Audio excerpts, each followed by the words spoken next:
Hello students, कैसे हैं आप? उम्मीद करता हूं आप सभी बहुत ही अच्छे होंगे, स्वस्थ होंगे, मस्त होंगे। चलिए टॉपिक पर चलते हैं। टॉपिक हमारा चल रहा था क्वाड्रेटिक इक्वेशन। लास्ट की क्लास में हमने क्वाड्रेटिक इक्वेशन चैप्टर स्टार्ट किया था और पहली एक्सरसाइज अभी 4.1 और सेकंड क्वेश्चन पर हम आ गए थे भाई।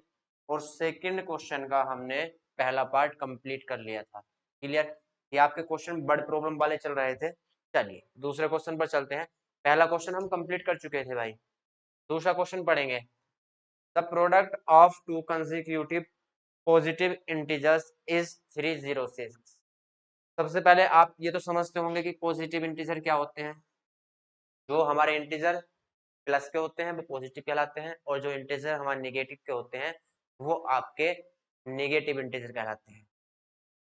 जैसे 1 2 3 4 5, जितने भी आपके इंटीजर होंगे प्लस वाले वो पॉजिटिव इंटीजर कहलाएंगे। लेकिन जो माइनस वाले होते हैं जैसे -1 -2 -3 -4 -5 अप टू माइनस इंफिनिटी तक होते हैं, तो ये आपके नेगेटिव इंटीजर कहलाते हैं। तो इंटीजर कैसे हैं भाई? पॉजिटिव हैं, मतलब प्लस की वैल्यू वाले हैं। क्लियर? इतना तो समझ में आ गया होगा। लेकिन एक शब्द यहाँ आता है, वर्ड कॉन्जिक्यूटिव। कॉन्जिक्यूटिव क्या होता है इसको समझेंगे। ठीक, कुछ बच्चों को ये नहीं पता होता है कि कॉन्जिक्यूटिव क्या होता है और कैसे उसको लेट करते हैं। तो कॉन्जिक्यूटिव जो होता है आपका, हिंदी में उसको बोलते हैं क्रमागत। क्रमागत। ठीक, यदि हम क्रमागत शब्द से ही पता चल जाता है। क्रमागत को यदि हम तोड़ें तो लिखेंगे क्रम प्लस आगत। क्रम मतलब आपका सीक्वेंस बोल सकते हैं या सीरियल बोल सकते हैं। आगत मतलब आने वाले। तो ऐसे पॉजिटिव इंटीजर जो क्रम से आते हैं, क्रम से मतलब एक के बाद कौन आएगा? तो 1 के बाद आपका 2 आएगा, 2 के बाद आपका क्या आएगा? 3 आएगा। तो 1 और 2 कैसे हैं? दो कॉन्जिक्यूटिव नंबर हैं। या 2 और 3 लें हम तो दो कॉन्जिक्यूटिव नंबर हैं। या अदर 1 2 3 तीनों एक साथ लें तो तीनों कैसे हैं? कॉन्जिक्यूटिव नंबर हैं। मतलब जिनके बीच में 1 का गैप हो, जिनके बीच में 1 का गैप हो तो वो कॉन्जिक्यूटिव होता है हमारा। या सिंपल सी भाषा में हम समझें, यदि एक हमारा ए है तो उससे अगला क्या होगा? तो उसमें 1 ऐड कर देंगे, वो हमारा कॉन्जिक्यूटिव होगा। क्यों? क्योंकि जो नंबर्स लगातार होते हैं उनमें 1 की गैपिंग होती है, डिफरेंस 1 का होता है। 1 है उससे अगला नंबर 2 होगा, तो 1 जो है उसमें 1 ऐड करेंगे तब अगला नंबर 2 आएगा। अब 2 में 1 ऐड करेंगे तब अगला नंबर 3 आएगा। तो 1 ऐड करने पर हमको अगला नंबर मिलता है और अगला नंबर मिल जाएगा तो वो कॉन्जिक्यूटिव कहलाते हैं। तो अब आपको क्लियर हो गया होगा कि कॉन्जिक्यूटिव क्या होते हैं। तो 2 3 4 जितने का भी जिक्र करता है कॉन्जिक्यूटिव का, वो हम लगातार लेते हैं। क्लियर? यदि एक आपका 3 है तो दूसरा आपका क्या होगा? 4 होगा। तो ये कैसे पता चला कि 3 के बाद 4 आया? तो 3 में भैया यदि हम +1 करें तो अगली वैल्यू 4 आ जाती है। तो यदि हम मान लें कि पहला नंबर हमारा ए है तो उसका कॉन्जिक्यूटिव दूसरा नंबर क्या होगा? a+1। तो दो नंबर कॉन्जिक्यूटिव क्या होंगे? एक ए होगा और एक a+1 होगा। तो यहाँ से क्या समझे? यहाँ से ये समझे कि जब भी कॉन्जिक्यूटिव नंबर हमको लेट करने हो तो एक कोई भी अल्फाबेट लेट कर लेंगे, एक्स लेंगे तो अगला क्या होगा? x+1। क्लियर यहाँ तक? चलिए, यही आपको समझाने की कोशिश कर रहा था भाई कि कॉन्जिक्यूटिव क्या होता है। क्योंकि जो भी शब्द वर्ड हमको दिया गया है उसका मीनिंग जरूर पता होना चाहिए हमको। तो यहाँ से देखेंगे, क्वेश्चन पढ़ेंगे। The product of two consecutive number positive integer number is 306। दो कॉन्जिक्यूटिव नंबर हैं, उनका प्रोडक्ट दिया गया है। प्रोडक्ट मतलब उनकी आपस में मल्टीप्लाई कितनी है? 306। लिखेंगे लेट द फर्स्ट नंबर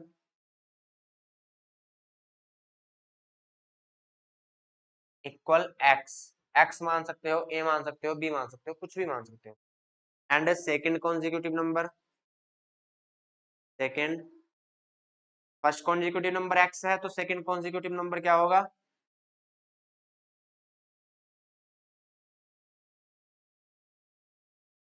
आपका x+1। एक्स में 1 ऐड कर देंगे तो कॉन्जिक्यूटिव नंबर आ जाएगा अगला। तो सेकंड कॉन्जिक्यूटिव नंबर होगा हमारा x+1। अब एक नंबर हमारा x है और एक नंबर हमारा x+1 है भाई। एक नंबर x है और एक नंबर x+1 है। इन दोनों का मल्टीप्लाई दिया गया है 306। तो यहाँ से दोनों का मल्टीप्लाई कर लेंगे x और x प्लस 1 का मल्टीप्लाई कर लेंगे भाई, और वो आपका 306 के इक्वल है। यहाँ से x का मल्टीप्लाई x के साथ करेंगे x स्क्वायर प्लस x का मल्टीप्लाई 1 के साथ x, और प्लस के 306 इधर आकर माइनस के 306 हो जाएंगे, और इधर बचा इक्वल 0। अब आपकी क्वाड्रेटिक इक्वेशन बन चुकी है, बस यहाँ तक ही था जो था, क्वाड्रेटिक इक्वेशन बन गई है, तो अब इससे आगे कुछ भी नहीं है। अब आप क्वाड्रेटिक इक्वेशन जानते ही हो कैसे सोल्व करते हैं भाई। चलिए, तो यहाँ से एक्स स्क्वायर का मल्टीप्लाई में 1 है, यहाँ तो 1 का और 306 का मल्टीप्लाई करेंगे और माइंड में सेट कर लेंगे, तो कितना आएगा 1 और 306 का मल्टीप्लाई 306। ठीक, अब 306 के ऐसे फैक्टर करने हैं जो माइनस करके 1 आ जाए, माइनस करके आपका 1 आ जाए भाई। तो यहाँ से देखेंगे 306 को यदि मैं 2 से डिवाइड करता हूँ तो ये आएगा 153, 153 आया। क्लियर, किससे डिवाइड करा हमने, 2 से, तो 153 मल्टीप्लाई 2। अब 153 किसके टेबल में आता है, यदि आपको भैया टेबल याद हो तो 17 9 153 होते हैं, 17 9 आपके 153 और मल्टीप्लाई 2। यहाँ से 17 तो किसी से कट नहीं होगा, 17 को एक तरफ रखेंगे भैया, और यहाँ से 9 2 18। क्लियर, तो 17 और 18 की मल्टीप्लाई आपकी आएगी 306, और 17 और 18 का डिफरेंस लेंगे तो वो आएगा 1। तो फैक्टर हो चुके हैं, फैक्टर आपके हो गए 18 और 17। अब यहाँ 306 को हम लिखेंगे, सॉरी x को हम लिखेंगे 90 सॉरी 18 माइनस 17x। चलिए, एक्स स्क्वायर प्लस x को हम लिखेंगे 18 माइनस 17 और ब्रैकेट में बाहर x माइनस 306 को थोड़ा साइड कर लेते हैं भाई।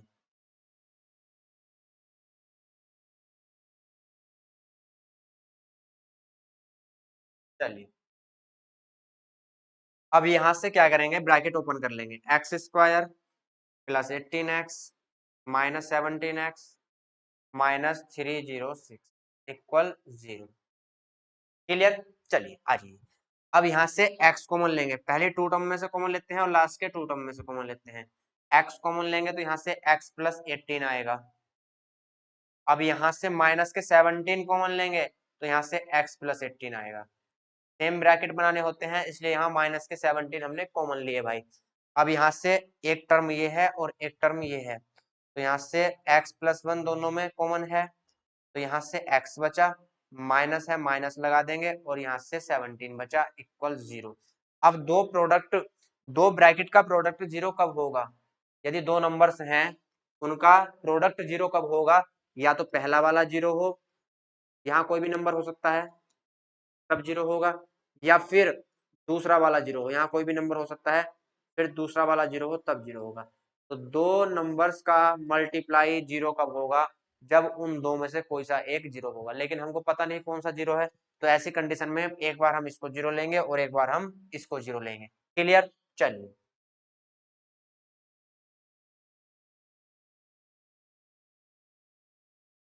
तो एक बार हम क्या करेंगे, x प्लस 18 को 0 रखेंगे भाई, x प्लस 18 इक्वल 0 लेंगे, यहाँ से x की वैल्यू आएगी माइनस 18, और एक बार हम x माइनस 17 को 0 रखेंगे तो उसकी वैल्यू आएगी आपकी 17। अब वैल्यू कौन सी लेनी है वो देखना है, क्वेश्चन एक बार फिर से पढ़ेंगे भाई। क्वेश्चन में लिखा गया है जो हमारे नंबर हैं वो कैसे हैं, कॉन्जिक्यूटिव तो है ही लेकिन पॉजिटिव इंटीजर्स हैं। कैसे इंटीजर्स हैं, पॉजिटिव। तो जो नंबर हमको लेट करने थे एक्स में लेट किए हैं, तो जो उसकी वैल्यू आई वो कैसी लेनी है, पॉजिटिव लेनी है, क्योंकि क्वेश्चन में लिखा हुआ है पॉजिटिव इंटीजर्स हैं।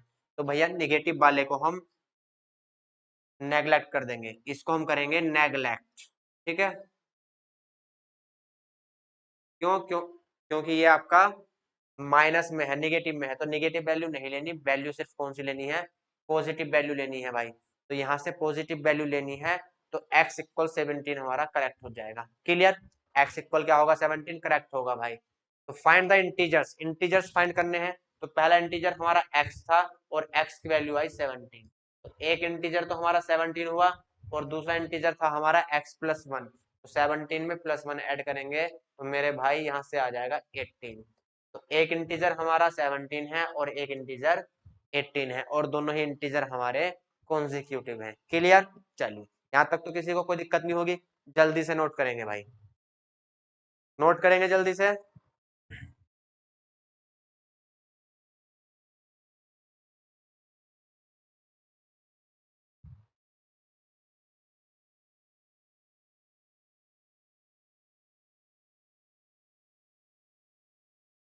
चलिए आ जाइए भाई। अब यहां से अगला क्वेश्चन देखते हैं, अगला क्वेश्चन क्या है। अगला क्वेश्चन पढ़ेंगे। Rohan's mother is 26 year older than him. इसका मतलब समझेंगे। इसका मतलब ये है कि रोहन की माता रोहन से उम्र में 26 साल बड़ी हैं। रोहन की माता रोहन से 26 साल बड़ी हैं भाई। The product of their edges in years, 3 years from now will be 360। उनकी उम्र से, उनकी उम्र का मल्टीप्लाई, लेकिन कब? अब से 3 साल बाद। प्रेजेंट एज जो है उनकी, उससे 3 साल बाद यदि उनकी एजेस का मल्टीप्लाई देखें, प्रोडक्ट देखें, तो वो कितना होगा? 360। We would like to find Rohan present age. Rohan की प्रेजेंट एज बतानी है भाई। चलिए रोहन की प्रेजेंट एज बताते हैं। तो यहां से मैंने आपको पहले भी बताया था कि जब भी हम एज को लेट करते हैं वो प्रेजेंट एज मानते हैं। क्लियर? चलिए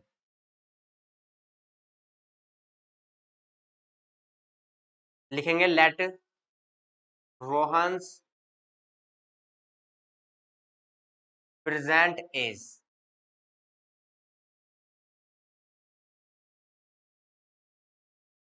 एक्स ईयर। अल्फाबेट आप कोई भी मान सकते हो, एक्स मान सकते हो, वाई मान सकते हो, ए मान सकते हो, जेड मान सकते हो, कुछ भी मान सकते हो। क्लियर? चलिए let Rohan's present age equal X year, यहां तक तो कोई दिक्कत नहीं है। And Rohan's mother, Rohan's mother's present as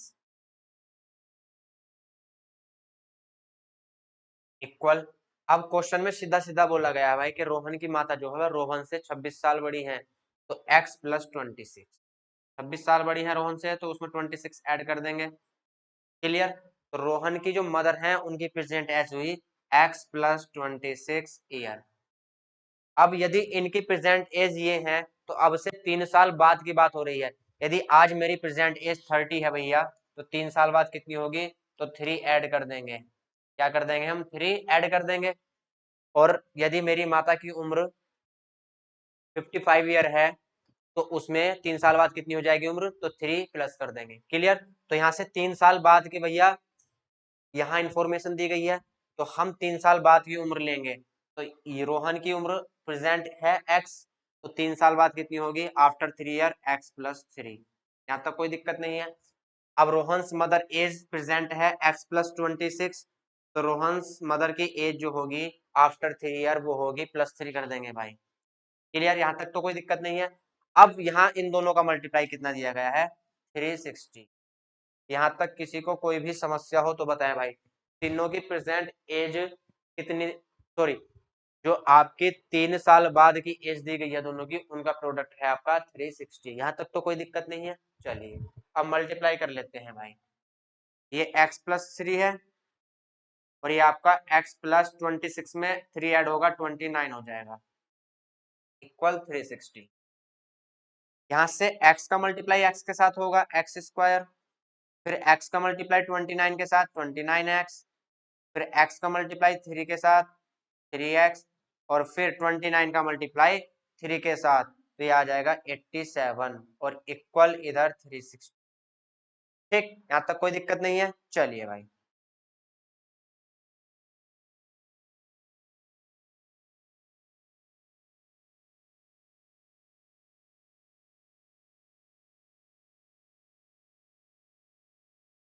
यहाँ से ये 29x है और ये 3x है भाई, तो ये ऐड होने के बाद आपके 32x हो जाएंगे। X square plus 32x plus 87 और माइनस 360 इक्वल 0। जो आपके 360 थे उधर इनको भी माइनस में इधर ले आए। क्लियर? कोई दिक्कत तो नहीं है? कोई दिक्कत नहीं है। चलिए भाई अब 360 से 87 माइनस करेंगे भाई, तो यहाँ से 3 और यहाँ से भैया 5 बचा, 5 में टेबल 5 8 से नहीं होगा माइनस, तो यहाँ से क्या हो जाएगा 15, ये 7 बचा और ये आपका 2 बचा। ठीक, एक्स स्क्वायर प्लस 32x, और यहाँ से माइनस की वैल्यू बड़ी है तो माइनस के 273 बचेंगे भाई। अब यहाँ से एक्स स्क्वायर के मल्टीप्लाई में तो कोई नहीं है, 1 है, तो 1 का मल्टीप्लाई 273 से करेंगे तो ये आ जाएगा आपका 273। अब 273 के ऐसे फैक्टर करने हैं जो माइनस करके कितना आ जाए, 32 आ जाए भाई, तो माइनस करके आपका 32 आ जाए। क्लियर, चलिए तो यहाँ से देखेंगे, 3 से कट कर लेंगे पहले, 3 से कट करने के बाद 3 9 जा 27 और 3 1 जा, यहाँ से 3 और ये होता है 13 7 जा, क्या होता है भैया, 13 7 जा आपका होता है 91, तो यहाँ से 13 और 7 ये 91 हो गया। चलिए यहाँ से माइनस करके कितना लाना है हमको, 32x,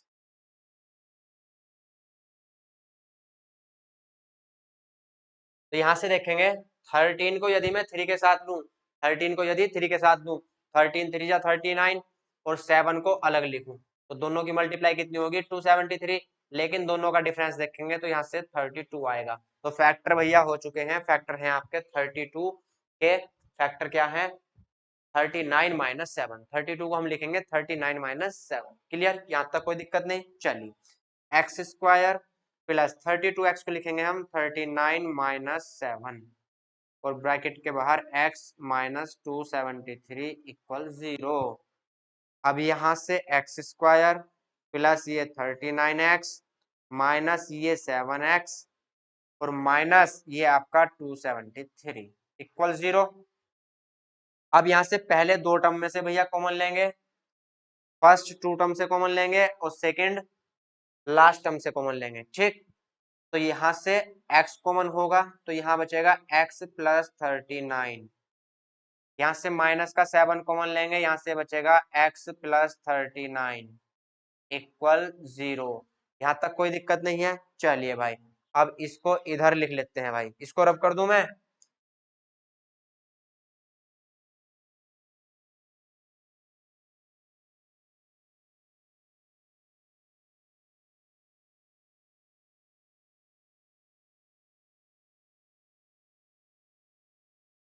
चलिए भाई अब यहाँ वैल्यू आई है x प्लस 39, यहाँ भी कॉमन है और x प्लस 39 यहाँ भी कॉमन है भाई, तो यहाँ से x प्लस 39 कॉमन लेंगे और यहाँ से क्या बचा आपका x बचा और यहाँ से माइनस 7, x माइनस 7 इक्वल 0। अब फिर से वही बात है, दो ब्रैकेट का मल्टीप्लाई 0 कब होता है, या तो पहला 0 हो या दूसरा 0 हो। एक बार हम x प्लस 39 को 0 लेंगे तो x की वैल्यू आएगी 39 लेकिन माइनस के, 39 लेकिन भाई माइनस के। क्लियर, चलिए एक बार x माइनस 7 को 0 लेंगे तो यहाँ से x की वैल्यू आएगी 7।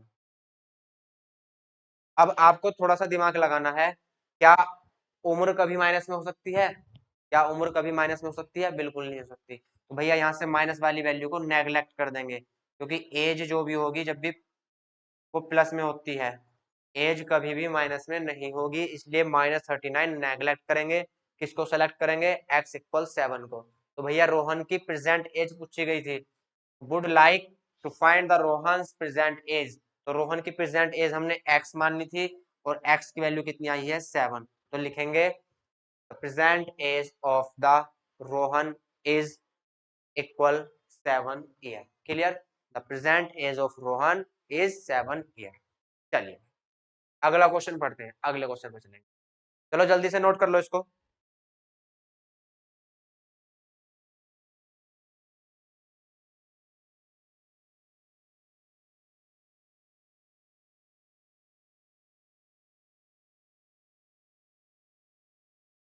चलिए भाई अगले क्वेश्चन पर चलते हैं। बहुत बढ़िया क्वेश्चन है भाई, ऐसा क्वेश्चन आपका है एग्जाम में जरूर, ट्रेन वाला क्वेश्चन इंपॉर्टेंट है आपके लिए। क्वेश्चन पढ़ेंगे जल्दी से। देखो क्वेश्चन क्या कहता है भाई, a train travels a distance of 480 kilometre at a uniform speed. अब यूनिफॉर्म स्पीड का मतलब क्या होता है ये समझेंगे। यूनिफॉर्म स्पीड का मतलब ये होता है जब कोई भी ट्रेन हो, बस हो, कार हो, एक ही स्पीड से चल रही है, स्पीड ना तो उसकी कम हो रही है ना ज्यादा हो रही है, तो उसको बोलते हैं हम यूनिफॉर्म स्पीड।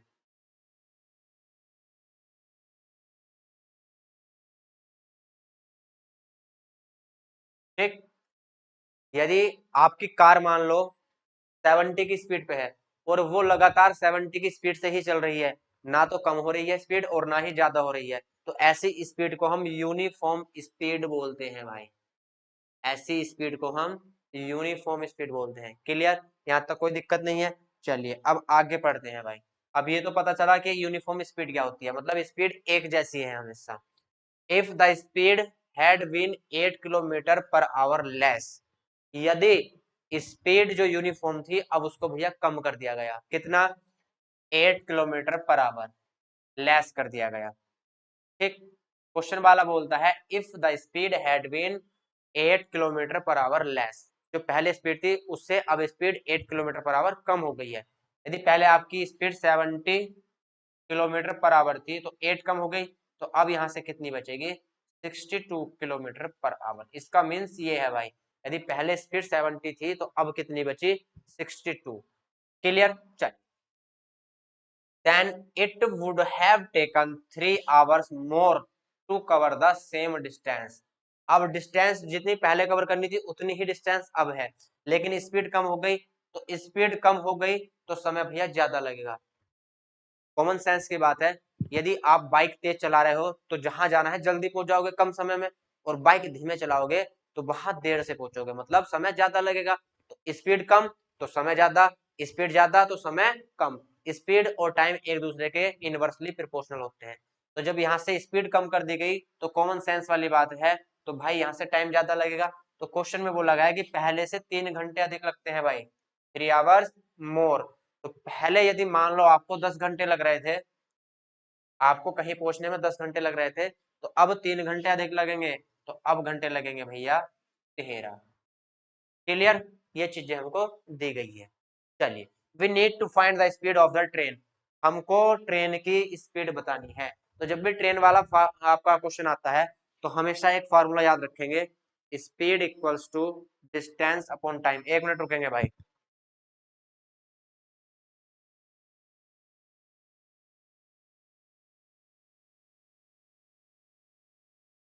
चलिए आइए, स्पीड इक्वल क्या होता है आपका? Distance upon time.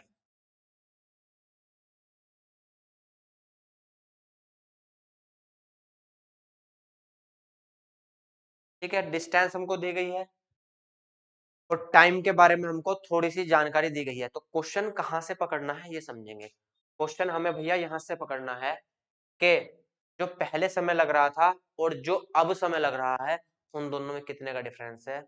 3 आवर्स का डिफरेंस है। मतलब यदि पहले समय आपका T1 था और अब समय T2 है, तो दोनों के बीच का डिफरेंस आपका है 3 आवर। यहाँ से क्वेश्चन हम पकड़ेंगे भाई। सबसे मेन चीज होती है कि क्वेश्चन हमको कहाँ से सोल्व करना है, कहाँ से क्वेश्चन सोल्व करना है, कहाँ से चीजें ऐड करनी है। तो T2 डिफरेंस T1 कितना होगा? 3 होगा। अब आपको इतना तो पता ही होगा कि स्पीड जो बाद वाली स्पीड है वो कम हो गई है, तो बाद में समय अधिक लगा। यहाँ लिखा हुआ है सीधा सीधा, it would have taken 3 hours more to cover the same distance. अब जब स्पीड कम हो गई है तो 3 घंटे अधिक लग रहे हैं। तो भैया जब भी डिफरेंस करते हैं किन्हीं दो चीजों का, तो बड़ी वैल्यू में से छोटी वाली वैल्यू को माइनस करते हैं। ठीक। तो हमारी जो बड़ी वैल्यू होगी टाइम की वो T2 होगी। क्यों? क्योंकि अब स्पीड कम हो गई तो अब समय ज्यादा लगेगा, पहले समय कम लग रहा था। तो जब हम डिफरेंस लेंगे तो T2 माइनस T1 करेंगे। यहाँ बच्चे बहुत गलती करते हैं, हमेशा ध्यान रखना है। जब भी डिफरेंस लेते हैं तो बड़े में से छोटे को माइनस करते हैं, और बड़ी जो वैल्यू होगी वो T2 होगी। क्यों होगी? क्योंकि अब जो टाइम लग रहा है वो पहले से 3 घंटे ज्यादा लग रहा है, तो अब वाला टाइम हमारा अधिक है, पहले वाला टाइम कम है।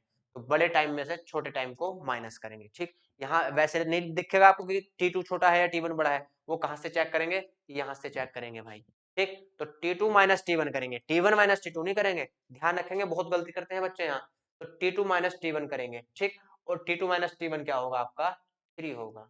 क्यों? क्योंकि जो अब टाइम लग रहा है और जो पहले टाइम लग रहा था, दोनों के बीच में डिफरेंस कितना है? 3 का है।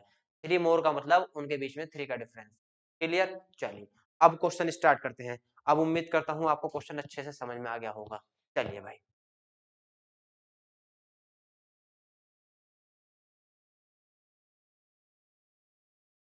सबसे पहले हम लेट क्या करते हैं, जो चीज हमको बतानी है उसे ही लेट करते हैं। बताना क्या है, we need to find the speed of the train. तो सबसे पहले यहाँ से ट्रेन की स्पीड को लेट करेंगे। सबसे पहले ट्रेन की स्पीड को भाई लेट करेंगे। ठीक, तो ट्रेन की स्पीड लेट कर लेंगे। लिखेंगे let the speed of the train, the speed of the train. कुछ भी लेट कर सकते हैं, लिख लेंगे x। अब यहाँ स्पीड जो कम हुई है वो किलोमीटर पर आवर में कम हुई है, तो हम भी अपनी स्पीड किलोमीटर पर आवर में ही लेट करेंगे। यहाँ तक तो किसी को कोई दिक्कत नहीं होगी। चलिए, तो यहाँ से एक ध्यान रखना है, जो हम अपनी स्पीड को लेट करेंगे वो किलोमीटर पर आवर में ही लेट करेंगे। क्यों?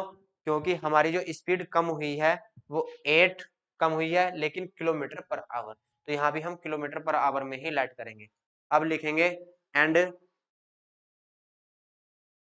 The first time equal t1। ठीक, and the second time, time taken लिख लेंगे।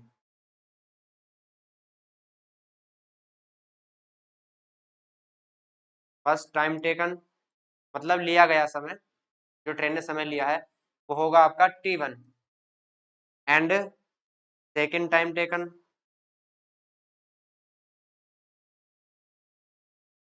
बच्चों को ये क्वेश्चन बहुत हार्ड लगता है, लेकिन इस क्वेश्चन में कुछ भी नहीं है भाई। बहुत ध्यान से अगर प्यार से समझेंगे तो कुछ भी नहीं है। हमने स्पीड मानी ट्रेन की x किलोमीटर पर आवर, और टाइम जो पहला है वो t1 है, और टाइम जो दूसरा है वो आपका t2 है। क्लियर? यहाँ से जल्दी से नोट करेंगे, फिर मैं यहाँ से रब करके क्वेश्चन कराता हूँ। तो अभी क्या करना है फिलहाल, let the speed of the train equal x kilometre per our and the first time taken t1 and second time taken t2। ठीक है, चलिए यहाँ से इसको मैं रब कर देता हूँ भाई, जगह कम है। अब देखिए, अब पहली कंडीशन लेंगे, according to the first condition, according to the first condition. पहली कंडीशन क्या है वो पढ़ेंगे। अब यहां से पहली कंडीशन पढ़ेंगे तो यहां से हम टाइम निकाल लेंगे। दोनों ही कंडीशन में हम टाइम निकाल लेंगे। क्यों? क्योंकि हमको टाइम के डिफरेंस का पता है, t2 माइनस t1 कितना है आपका 3 है, तो यहाँ से टाइम निकाल लेंगे। टाइम का फॉर्मूला भाई क्या होता है, फॉर्मूला एक ही होता है, अलग अलग नहीं याद करना। फॉर्मूला आपका होता है speed equals to distance upon time, speed equals to distance upon time. लेकिन हमको टाइम निकालना है तो टाइम यहाँ ले जाएंगे और आपकी स्पीड नीचे आ जाएगी, तो टाइम होगा आपका डिस्टेंस अपॉन स्पीड। अलग अलग फार्मूला नहीं होता, एक ही फार्मूला होता है। बस यहाँ टाइम निकालना है तो टाइम को इधर ले जाएंगे और स्पीड को नीचे ले आएंगे भाई। तो टाइम होता है आपका distance upon speed, distance upon speed.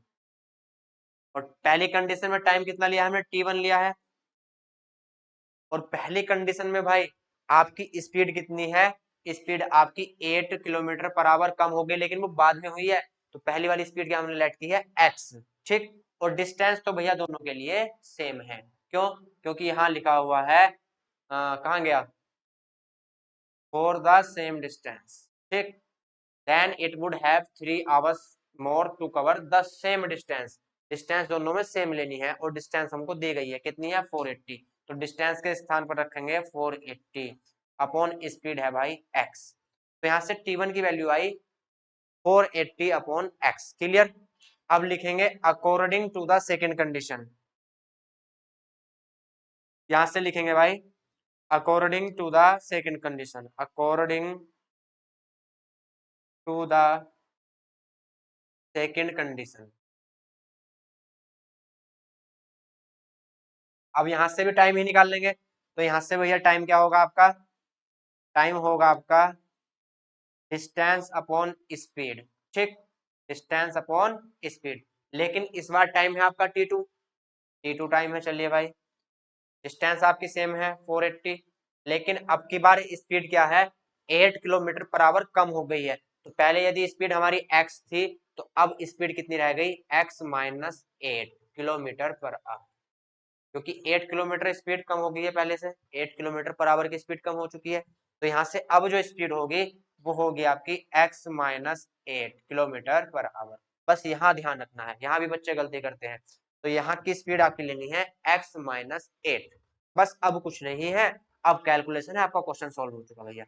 ये T1 की वैल्यू है और ये T2 की वैल्यू है, और हम जानते हैं T2 माइनस T1 कितना है 3, T2 माइनस T1 3 है, तो T2 कितना है आपका 480 अपॉन x माइनस 8, और आपका T2 है 480 अपॉन x। यहाँ तक तो कोई दिक्कत नहीं है। चलिए भाई जल्दी से नोट करेंगे, इसको रब करता हूं फिर।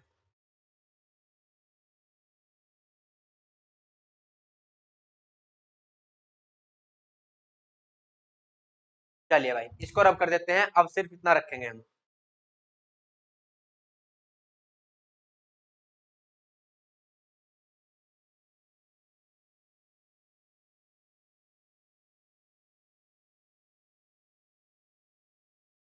अब ये वैल्यू है भाई हमारे पास,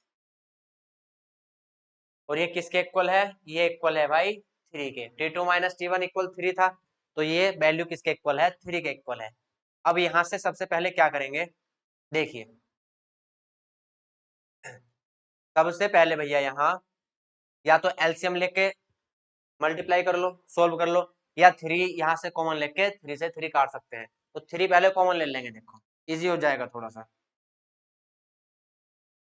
ऊपर से भी 3 कॉमन लेंगे, ठीक, इसमें भी 3 है और इसमें भी 3 है, तो यहाँ से 3 कॉमन ले लेंगे।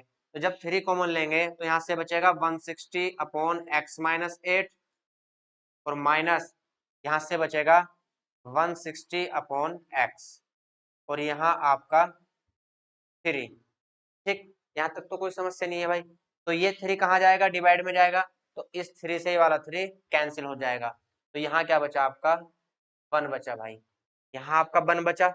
चलिए 1 क्यों बचा, 0 नहीं बचाना, यहाँ भी बच्चे गलती करते हैं, 0 नहीं बचाना, क्यों, क्योंकि 3 है, इसके डिवाइड में 3 आएगा, तो 3 1 जा 3 होंगे, क्लियर। तो 1 बचेगा, यहाँ से 0 नहीं बचेगा। तो यहाँ से मेरे भाई अब इसको सोल्व कर लेंगे। सोल्व कैसे करना है, एलसीएम लेकर सोल्व करेंगे भाई। x माइनस 8 और x का एलसीएम क्या होगा, तो दोनों की मल्टीप्लाई ही इसका एलसीएम होगा, x माइनस 8 और मल्टीप्लाई x। जब मल्टीप्लाई एलसीएम होता है तो ये इधर जाता है और ये इधर, तो 160 का मल्टीप्लाई x के साथ, और यहाँ से 160 का मल्टीप्लाई x माइनस 8 के साथ, और इक्वल में इधर 1 है भाई। चलिए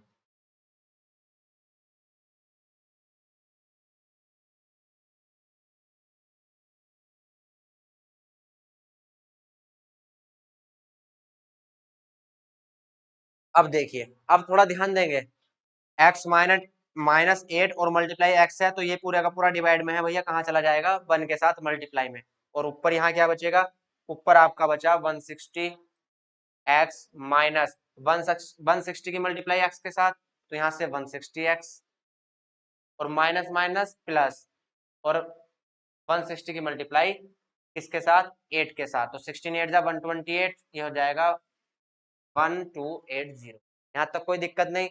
अब ये जो डिवाइड में वैल्यू है ये इक्वल के उधर चली गई, इसकी भी मल्टीप्लाई कर लेंगे, x की मल्टीप्लाई x के साथ x स्क्वायर, और x की मल्टीप्लाई माइनस के 8 के साथ, तो माइनस 8x, और 1 से मल्टीप्लाई होगी तो यही रह जाएगा, ठीक, कोई दिक्कत नहीं है। चलिए अब यहाँ देखेंगे आप एक कमाल की चीज, कि 160x माइनस का है और 160x प्लस का है, ठीक। तो भैया यहाँ सिर्फ क्या बचा 1280, और इसको कहाँ ले जाएंगे, इधर के साइड, तो एक्स स्क्वायर भी ऐसी रखा है, माइनस के 8x भी ऐसे रखे हैं, और आपका 1280 ये प्लस का है, उधर माइनस में चला जाएगा भाई, तो ये आया इधर माइनस में, और इधर क्या बचा 0, यहाँ बचा आपका 0, क्लियर। अब कोई दिक्कत नहीं है, अब आपके पहले के जैसे ही क्वाड्रेटिक इक्वेशन बन गई है भाई, सिर्फ फैक्टर करने हैं। तो 1280 के फैक्टर ऐसे करने हैं जो माइनस करके कितना आ जाए, आपका 8 आ जाए। चलिए फैक्टर करते हैं। तो यहाँ से सबसे पहले मैं लिखूंगा 18 16 8 जा 16 8 जा आपके 128 होते हैं, और एक 0 लगाया यहाँ से। अब यहाँ से देखिए आप 16 और मल्टीप्लाई 2 और मल्टीप्लाई 40। 80 को मैंने लिख लिया 40 2 जा 80, क्लियर। तो 40 मल्टीप्लाई 2। अब यहाँ से यदि मैं 16 को 2 के साथ लूं तो 16 2 जा 30 और 40। तो भैया 30 और 40 का डिफरेंस लेंगे तो कितना आएगा, 8 आएगा। 32 और 40 का डिफरेंस 8 आएगा और 32 और 40 की मल्टीप्लाई 1280। तो फैक्टर हो गए। तो यहाँ से 8 को क्या लिखेंगे, 40 माइनस 32। चलिए भाई, तो यहाँ से एक्स स्क्वायर माइनस इसको लिखेंगे 40 माइनस 32 और मल्टीप्लाई में एक्स माइनस 1280। यहाँ तक कोई दिक्कत नहीं। आ जाओ भाई, इधर आ जाओ। एक्स स्क्वायर, अब माइनस है तो ये माइनस कर देगा इसको, माइनस के 40x और माइनस माइनस प्लस के 8x और माइनस 1280, क्लियर। चलिए भाई, अब यहाँ से पहले टू टर्म्स में कॉमन लेते हैं और बाद की लास्ट के टू टर्म्स में कॉमन लेते हैं भाई। तो यहाँ से क्या कॉमन है, यहाँ से कॉमन है भाई x माइनस 40 बचा। x कॉमन है तो आपका x माइनस 40 बचेगा, क्लियर। यहाँ से प्लस के 8 कॉमन लेंगे तो यहाँ से x माइनस 40। अरे ये तो गलत हो गया, 32 है भाई, कैसे गलती हो रही है।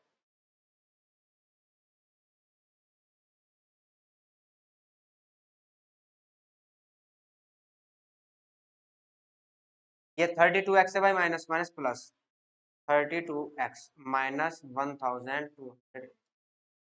अब यहाँ से क्या होगा, यहाँ से भाई आपका 32x कॉमन है, x तो है नहीं, ये 32 कॉमन है। तो यहाँ से 32 कॉमन लेंगे तो यहाँ से x माइनस 40, क्लियर। चलिए, इक्वल 0। इसको भाई थोड़ा सा साइड कर लेते हैं।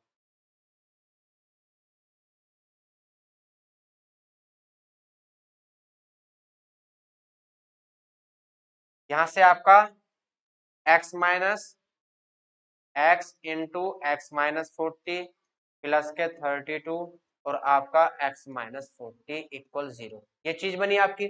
चलिए, अब यहाँ से देखिए, इन दोनों में ब्रैकेट एक जैसे हैं, ये तो बनाने ही एक जैसे होते हैं, इसलिए तो फैक्टर करते हैं।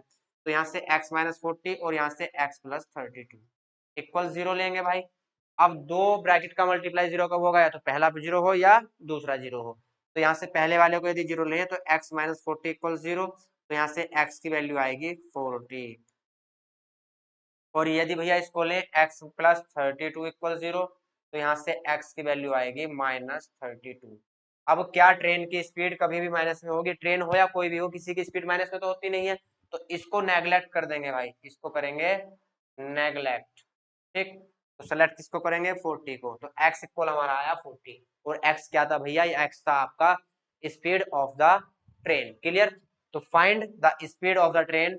तो स्पीड ऑफ द ट्रेन कितनी है आपकी, 40। और ये किस में आई, किलोमीटर पर आवर में, क्योंकि हमने x किलोमीटर पर आवर लिया था भाई। तो x के प्लेस पर 40 रखेंगे, किलोमीटर पर आवर, क्लियर। चलिए भाई, इसी के साथ भाई आपकी एक्सरसाइज फिनिश हो गई है। तो नई एक्सरसाइज कल से कराएंगे, क्लियर। चलिए, कल स्टार्ट करेंगे एक्सरसाइज 4.2 और शायद इसमें 4.2 फिर लास्ट की एक्सरसाइज है। तो आज इतना ही रखते हैं, ठीक है। कल नई एक्सरसाइज स्टार्ट करते हैं, मिलते हैं कल। तब तक के लिए बाय बाय, टेक केयर।